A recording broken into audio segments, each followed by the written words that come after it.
जी, अस्सलाम वालेकुम। उम्मीद है कि आप तमाम दोस्त खैरियत से होंगे। मार्केट की सूरत-ए-हाल जैसा कि कल हमने गुज़ारिश की थी कि वीकेंड है, चूँकि कल जो है वो यौम आज़ादी की छुट्टी होगी, तो लॉन्ग वीकेंड है और जिस तरह से इंटरनेशनली हालात चल रहे हैं, बेहतर ये है कि आप ट्रेड ना करें। ये जो हम ये अक्सर औक़ात ख़ास तौर पर वीकेंड के हवाले से आपसे गुज़ारिश कर रहे होते हैं ना कि ट्रेड ना करें, उसकी रीज़न ये होती है कि जिस बंदे ने ट्रेड करनी है, वो आज नहीं तो वो कल कर लेगा, कल नहीं तो वो परसों कर लेगा। उसमें कुछ ज़रूरी नहीं होता कि आपने लाज़मन ट्रेड करनी है और दूसरा ख़ास तौर पर जो सिचुएशन चल रही है, उसमें एक्सपेक्टेड होता है कि सेलिंग प्रेशर आ सकता है, चूँकि ज़्यादातर लोगों की ये ख़्वाहिश होती है कि वो पोज़ीशंस को कैरी ना करें और वीकेंड पे कोई ना कोई सिचुएशन जो है वो ख़राब हो सकती है। तो बहरहाल सेम सिचुएशन चली जी, जो कि एक्सपेक्टेड थी।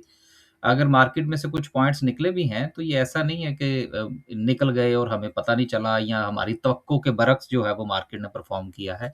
ऐसा कुछ नहीं है। मार्केट बिल्कुल जो है वो अपने मेयार के मुताबिक चल रही है। वीकेंड का जो मेयार है, उसको उसने कंटिन्यू किए रखा है। इसके साथ ही अगर हम सर्किट ब्रेकर की बात करें तो माशाल्लाह से आज जो है वो 17 कंपनीज़ अपर कैप हैं। अब ये गौर कीजिएगा आप। जिस दिन आपको मार्केट थोड़ा-सा परफ़ॉर्म करती हुई नज़र आएगी ना, तो उस दिन आपके जो अपर कैप्स हैं वो कम होंगे। लेकिन अगर मार्केट की परफ़ॉर्मेंस जो है वो नपी-तुली सी रहेगी या सेलिंग प्रेशर होगा, तो फिर आपको छोटे शेयर्स के अंदर थोड़े से कैप्स नज़र आते हैं। ये जो है ये ट्रेडिंग साइकोलॉजी होती है। इससे ज़्यादा परेशान होने की ज़रूरत नहीं है और ख़ास तौर पर वो लोग जिन्होंने आजकल तो लोग माइंड करना शुरू हो गए हैं।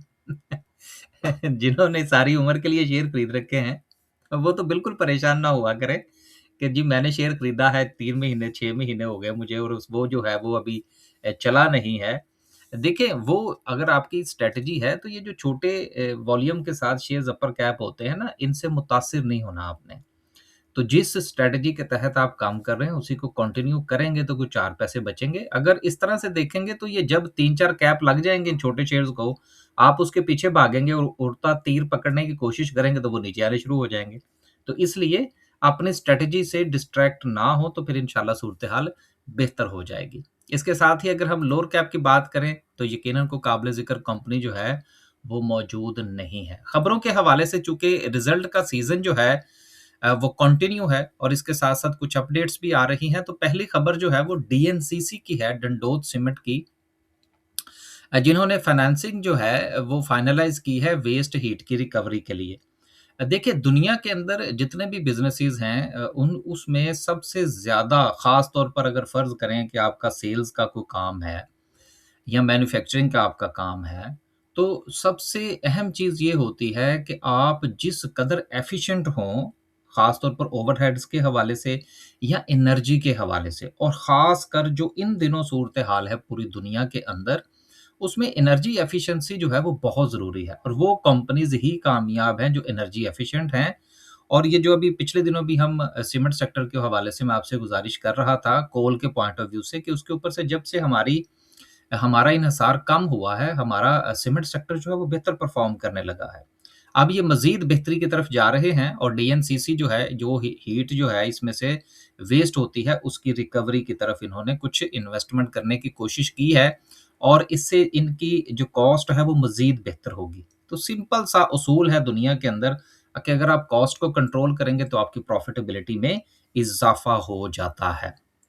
अगली खबर जो है वो भी एक जी, रिज़ल्ट है जी हबीब मेट्रोपॉलिटन बैंक का रिज़ल्ट है जी और इसमें 19% का डिक्लाइन आया है और इसकी जो ईपीएस है वो ₹11 से कम होकर जो है वो ₹8.83 हुई है, कोई 20% के करीब जो है इसमें डिक्लाइन है।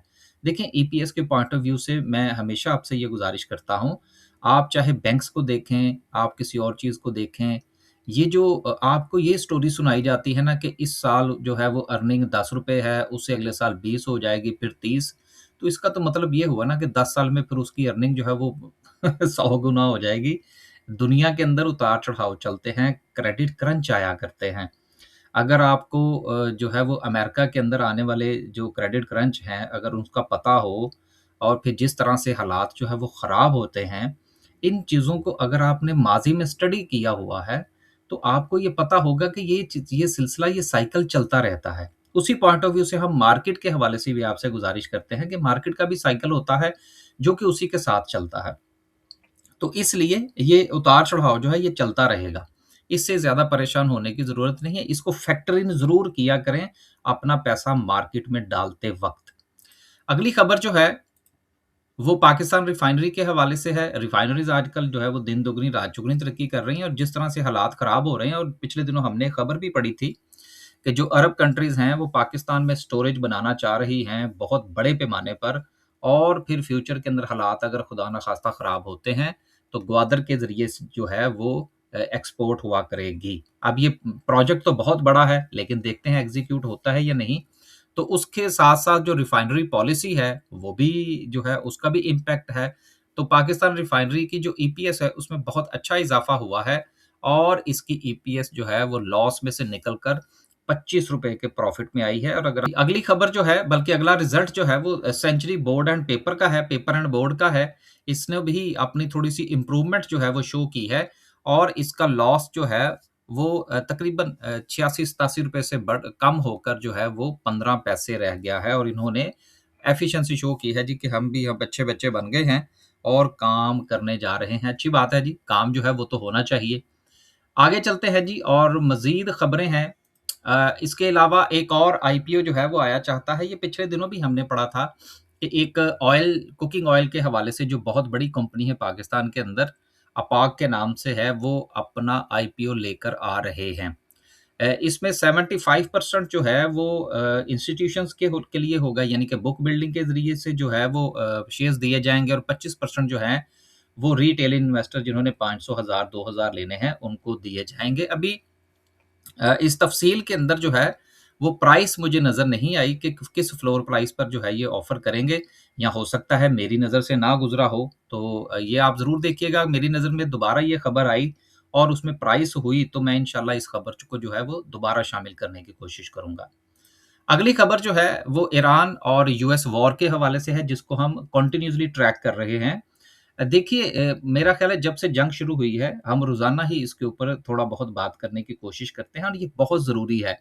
एक चीज़ हमेशा याद रखिएगा, जो लोग स्टॉक मार्केट के कारोबार के साथ मुंसलिक हैं, और वो अपनी न्यूज़ के ऊपर उसको इर्रेलेवेंट समझते हैं, ख़ास तौर पर वो खबर जो कि डायरेक्टली मार्केट को मुतासिर कर रही है। 2 किस्म की खबरें होती हैं। एक वो जो मार्केट को इनडायरेक्टली मुतासिर करती हैं, दूसरी वो जो डायरेक्टली मुतासिर करती हैं, कि जो इत्तलात हैं उसके मुताबिक ओमान ये चाह रहा है कि उसकी साइड जो है वो उसका जो कंट्रोल है वो 100% उसके पास रहे, और वही उसके हवाले से फैसला करे कि वहाँ से ट्रैफ़िक गुज़रेगी या नहीं। देखिए, ये भी वो खबर है जो मैं अक्सर आपसे गुज़ारिश करता हूँ, जो पैदल तज्ज़िया दोस्तों के साथ गुफ्तगू करके हमारे पास पहुँचता है, हम आपकी खिदमत में पेश कर देते हैं।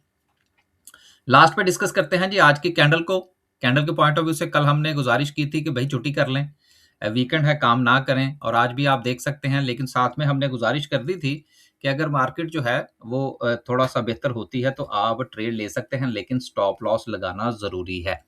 आज भी अगर आप देखें तो मार्केट ने जो अपना हाई प्लेस किया है 1,81,400 का, मार्केट 1,81,500 की रेजिस्टेंस को तोड़कर सस्टेन करने में अभी तक कामयाब नहीं हुई। तो इसका मतलब ये है कि सेंटिमेंट बहुत वीक है। दूसरा, लॉन्ग वीकेंड था, तो इसलिए अभी जो है वो सूरत हाल जूं की तू नजर आ रही है। मार्केट में कोई स्टेबिलिटी या किसी सपोर्ट के ऊपर मार्केट जो है वो अभी तक नहीं रुक रही। एक बात। दूसरी बात ये है कि मंडे वाले दिन मार्केट जो है वो डिपेंड करेगा कि ये जो वीकेंड है ये पुरसुकून गुजरता है या नहीं। इस पॉइंट ऑफ व्यू से हम कोई नया टारगेट इसका नहीं ले रहे, लेकिन जो मार्केट की सपोर्ट है वो 179,000 का जो ज़ोन है वो कंटिन्यू करेगा, और रेजिस्टेंस जो है वो 1,81,500 की ही सस्टेन कर रही है। बस जी, आज के सिर्फ इतना ही। खुश रहें, आबाद रहें, अपने पोर्टफोलियो का ख़्याल रखें। कोशिश ये करें कि अपनी कोई स्ट्रैटेजी डिफाइन कर लें। अभी तक हम जितने भी लोगों को सोशल मीडिया के मैसेजेस आते हैं या हम पढ़ रहे हैं, सोशल मीडिया के ऊपर तो सारा कुछ जो है वो दूध और शहद की नहरें नहरें बह रही हैं लेकिन लोग जो है वो बहुत ज़्यादा परेशान हैं। आप भी कमेंट करके ज़रूर बताइएगा कि आप जो है वो परेशान वाले जो है वो कैटेगरी में शामिल है, ख़ास तौर पर जिन्होंने बहुत लॉन्ग टर्म प्लानिंग कर रखी है, या कि आप जो है वो स्टॉप लॉस के साथ ट्रेड लेकर हैप्पी हैं और मार्केट में से कुछ एंट्री और एग्ज़िट कर रहे हैं। जो है वो जश्न आज़ादी है, वो आप तमाम दोस्तों को बहुत-बहुत मुबारक हो। मुल्क जो है वो यकीनन किसी भी हवाले से आपकी शनाख्त होती है। आपके 100 इख्तलाफ़ात हों मुल्क के हुक्मरानों के साथ या मुल्क के हवाले से आप तंग हों, लेकिन वही आपकी शनाख्त है। आप दुनिया में कहीं भी चले जाएँ, मसलन हम मेरी ही मिसाल ले लें, किसी की क्या मिसाल देनी है, कि आप दुनिया के किसी भी कोने में चले जाएँ, किसी मुल्क की नेशनैलिटी ले लें, लेकिन फिर भी आपके जो खाते के अंदर लिखा जाता है ना एंड पे, वो पाकिस्तानी ही लिखा जाता है। वो आपको नेशनैलिटी भी दे देंगे, राइट्स भी दे देंगे, सारा कुछ करेंगे, लेकिन वो जो आपकी शनाख्त है वो कभी भी तब्दील नहीं होती और सर्वाइव करने के साथ-साथ हमने इस मुल्क के लिए जो भी हम कर सकते हैं, वो भी करना ज़रूरी है। बस जी, दुआ किया करें कि हमारे भी हालात जो हैं वो अच्छे हो जाएँ और जो लोग बैरून मुल्क हैं, शायद उनको बैरून मुल्क से वापस जो है वो आना पड़े। बस जी, इजाज़त दीजिए जी। अल्लाह हाफ़िज़।